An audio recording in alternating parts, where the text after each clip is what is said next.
Hello everybody and welcome to my channel. We're here doing the reunion part 1 and let's get right on into it. So to start, before the reunion even started, Brianna, she gets upset, goes to the backstage, and she's all, oh, I'm having anxiety. I don't think I can be on stage with Ashley. She says the way that everything is set up, she's not comfortable on stage. She says that she thought she could do it, but she says there's major anxiety. It's her first time seeing Ashley in a long time, and she can't keep her composure. So apparently, guys, the reason why I and probably a lot of other people were in the dark, I have not been doing my Teen Mom Talks yet, but I will get back to Teen Mom Talk where we talk about teen mom news outside of the show and the things going on in real life. But the reason why Brianna didn't want to sit on stage with Ashley is because in the upcoming season, spoiler alert, if you have not seen the trailer, I'm sorry, but even on the trailer, it does not show you this. So if you don't want a spoiler for Teen Mom Family Reunion Season 2, just go in the next room for a minute. So apparently, Ashley got into this big brawl out, whatever, with Brianna. She ended up spitting on her. And that is the reason why in this reunion, Brianna doesn't even want to be on stage with Ashley. And according to what I've been reading online, Brianna vows to take legal action for the assault, because you know spitting is an assault. A lot of the time, even over the years that I've been doing these damn reviews, you'll be so confused, like, what is going on? And then you're like, oh, this is a season I haven't seen yet. Oh, this is an episode we haven't even seen yet, and this is why this person is mad. So I had to do a little digging because it just didn't make sense to me that Brianna had no problem with Kaylin being on stage with her, and they were like literally arch enemies fighting and all that. But yes, she had a problem being on stage with Ashley, and that makes sense now. And now it makes even more sense why Cheyenne didn't want Ashley at the wedding. They've decided that it's going to be one or the other. Whoever wants to come on stage can come on stage, and whoever doesn't want to be on stage can stay in the back. So Brianna chose to stay in the back while Ashley was on stage. So Vanessa does the intro of the moms. Vanessa asked the girls, do they feel that combining the shows has created new bonds and relationships? Caitlin says, I would say so. Leah says this is her first time getting to know all of the ladies. Now, Dr. Drew says to Leah, there's been some huge changes in your life. You and Jalen broke up. Leah says, uh-huh. Dr. Drew says that he's imagining that these ladies have a lot of questions for her. So, Dr. Drew, you didn't even ask Leah if it was okay to be opening the floor to ask her questions. I don't know who the hell you think you are, buddy. But that was a little strange. So Dr. Drew's like, do any of you ladies have any questions for Leah or any support? So the only person that really speaks up is Amber. And all she says is it's very heartbreaking when you break up with somebody. You don't expect it to go down like that. She says that people can support you, but the actual feeling of going through certain things, well, it's unexplainable. She doesn't understand how Leah can sit up there hearing about this because, you know, you feel like you've been lied to the entire time. And Amber says Leah is strong for listening and being willing to talk about it. And she tells Leah, girl, you'll get through it. So Vanessa asks Amber, how was it for you when the moms got together to celebrate your birthday? Who's writing these dumbass questions? I'm sorry.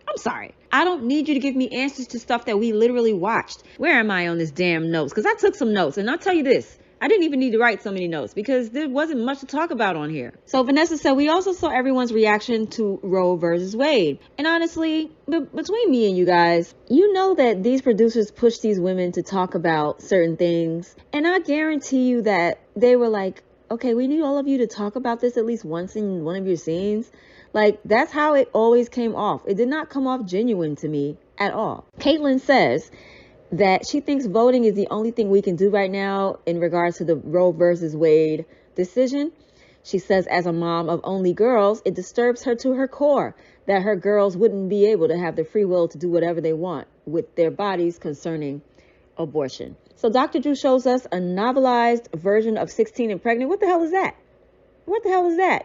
Now, initially, I was saying to myself, wait a minute, are you taking like majority of the girls' stories and putting it into like a, what is the name of that book series? Sweet Valley High. Who goes way back with me? Okay, you young folks, okay, please bear with me. Who's Generation X? Who goes way back with me to Sweet Valley High? So who goes way back to Beverly Clearly and Judy Bloom? Okay, listen to me.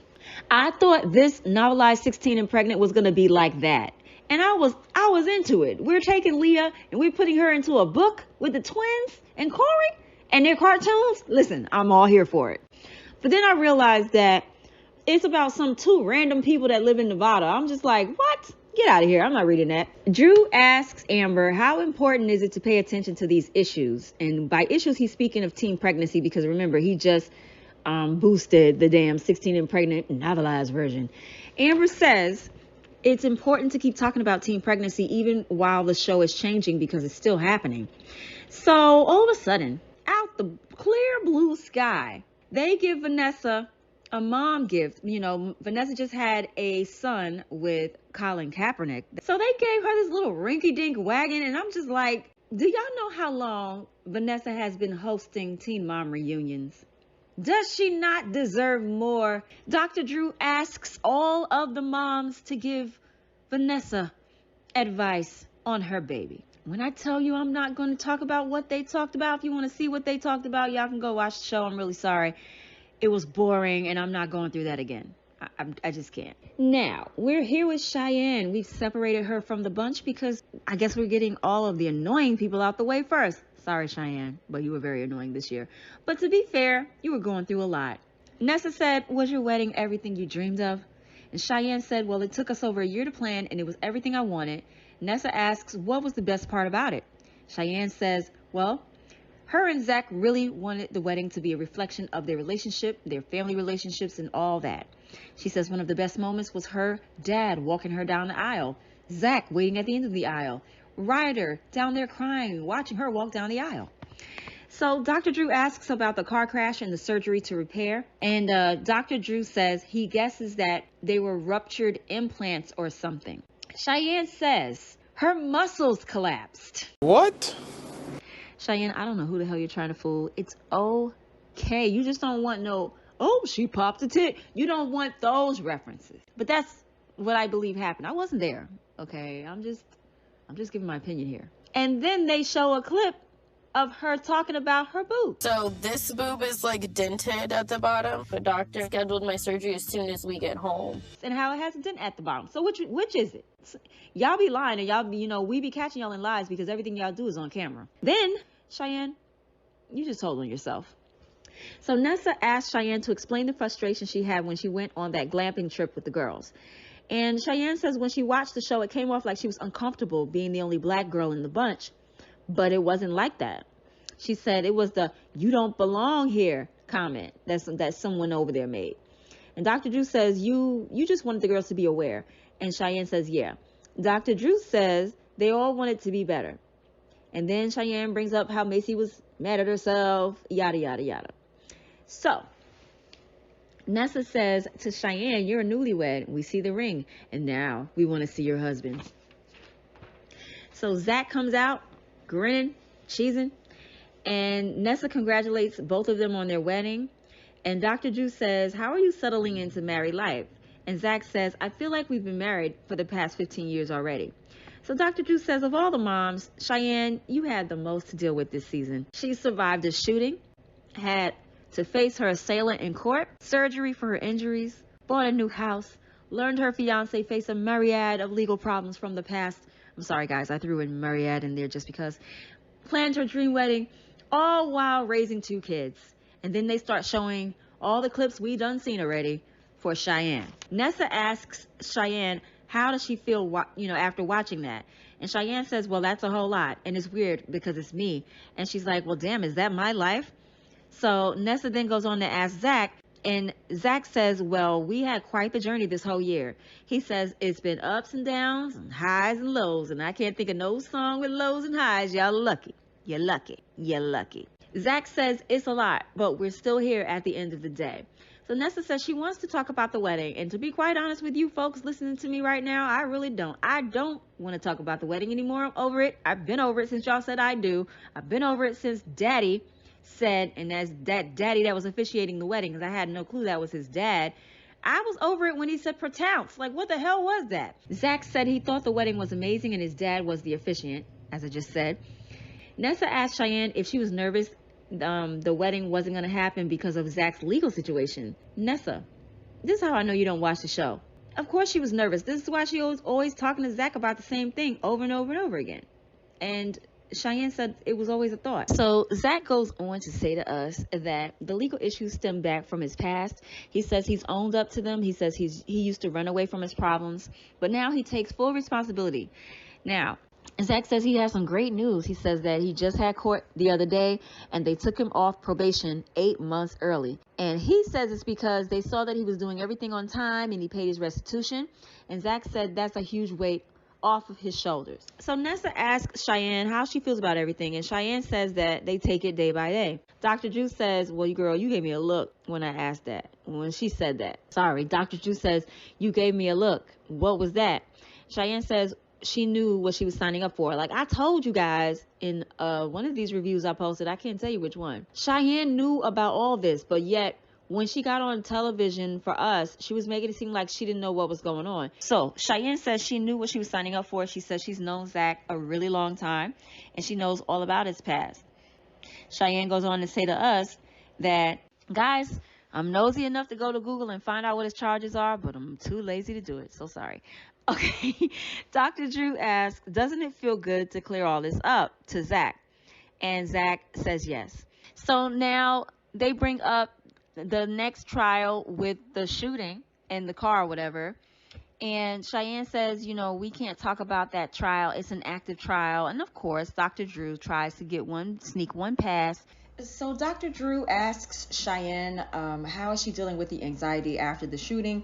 She says that it took her 6 to 7 months to start driving again. And Dr. Drew asks about the effect that it had on the kids. And Cheyenne was saying how basically it didn't affect the baby because the baby was only 2 months old at the time. So there's a part towards the end of the conversation with Cheyenne and Zach that Cheyenne is sitting here explaining why he did what he did, as far as why he didn't go to court and handle his business, how he had depression, he was battling things. And she goes on to say that, you know, people hear that he was, you know, that it was one of his crimes was theft and they assume he stole from somebody. And then Zach is saying fraud. And I'm saying to myself, I don't know if you guys were saying it, buddy.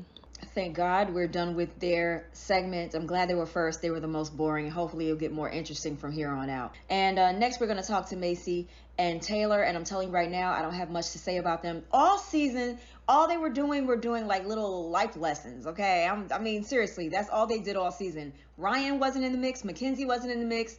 Ryan's parents weren't in the mix. So I'm not going to spend a lot of time talking about what they talked about. So we talk about the life lessons that they've been giving the kids. Anyway, next we talk about the fact that Taylor's soon getting a vasectomy. Okay, so now they're going to bring Bentley out. So Dr. Drew asks Bentley how is babysitting. Of course he said he hates it. He knew Maverick's going to be a pain in the butt. And then Vanessa asks Bentley, what's the hardest part about being an older brother? And don't I know it, I'm the oldest out of 3. And anyway, Bentley says being the example. You know, we're the guinea pigs. We're the guinea pigs of the family. So now Dr. Drew's asking about therapy and how he feels about going to therapy. Bentley says that, you know, Dr. Drew says, what takeaways can you give from therapy for other people? And, you know, this is a very encouraging reunion, y'all, okay? So now we had tips for how to be a better mom. And now we have tips on therapy. And Bentley's saying, you know, it makes you feel relaxed, makes you feel like the weight is off your shoulders. Well, Bentley, I think I actually might benefit from some therapy, actually. Interesting. Oh, that makes me sad. Bentley says that, because you know Dr. Drew asked about Ryan. Do you see your dad very much? And he said no. Bentley's the best part of this whole segment, okay? So Dr. Drew says, well, now we finally have a child who's old enough to tell us how is it being on Teen Mom? And Bentley says, it's normal to him now. I mean, he grew up on the television. Guys, I'm really surprised that Bentley, he says that being on Teen Mom does not affect his relationship with the kids at school. I would think that it would, because you're on television. You know, sometimes people act funny when you're on TV. All right, so now we are here with Jade and Sean. I'm really sorry, my least favorite couple. I'm really sorry to tell y'all. So Dr. Drew asks, after they show their clips, Dr. Drew asks Sean, how do you feel looking at that? And Sean says, it gives me butterflies because in the past, the scenes were not nice to watch. Thank you for confirming what I've been saying all this time, because y'all were very toxic, and I just think I think they still are. I just think they hide it well. So Nessa girl asks, when is the wedding? And Jade says it's going to be October 2023, so next year, y'all. She said the venue's paid for. We already knew that because we saw the episode. Thank you very much. So Nessa says, congratulations on your 1 year sobriety. That's awesome. Okay, Sean, I will give you that. I will have to try to take your word for it that you've been sober, and that is a huge improvement from where you were. Vanessa asked Jade, what's the biggest change that Jade has seen in Sean? And she says that for the longest time, she wanted him to have immense self-love. And now, he has that. So then Dr. Drew, out the blue, really out the blue, just says, so you guys good? You guys good? And Jade says, we're more in love than we've ever been. So Nessa asks Jade, how's the relationship with Christy? And Jade says, all right. She says that she's not the type of person that needs her mom every single day of the week. She needs her space as an adult. And then they bring Christy out on the stage. So Christy responds to Nessa asking, how do you feel about their engagement, by saying that, she's happy for them now. In the first season when they got engaged, they weren't ready, so she wasn't happy. So as usual, backstage, Jade says that they had it out backstage because, if you know the interaction between Jade and her mom, it's just like it was when they were at that dinner for the family and they were going back and forth. That's how they are all the time. And that's how they've always been. Even when they were back on Young and Pregnant, I remember them being the same darn way. And Vanessa asks, how does she feel about Sean's sobriety? She says he's a different person, a totally different person, and she's happy about it. Dr. Drew says there's been some concerns about your substance abuse. Christy says, there have.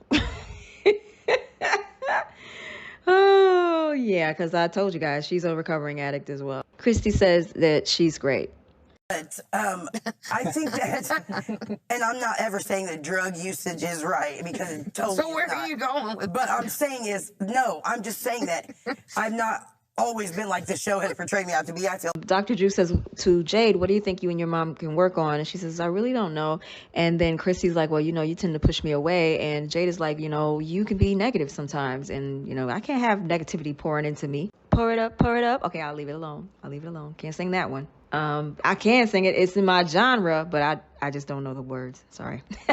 So that's the end of this segment. Okay, so now we're here with Devoin. I mean, I really don't like mispronouncing his name. All these years, freaking Brianna says his name wrong, but the correct pronunciation I have learned is Devoin. Dr. Drew says to him, you posted some very intense stuff on social media. And Devoin says that he was just in a place where he felt like he needed to speak out. So Dr. Drew says, can you tell me what you were feeling the time that you posted that stuff? And Devoin says that he was tripping. He felt like he was losing it, basically.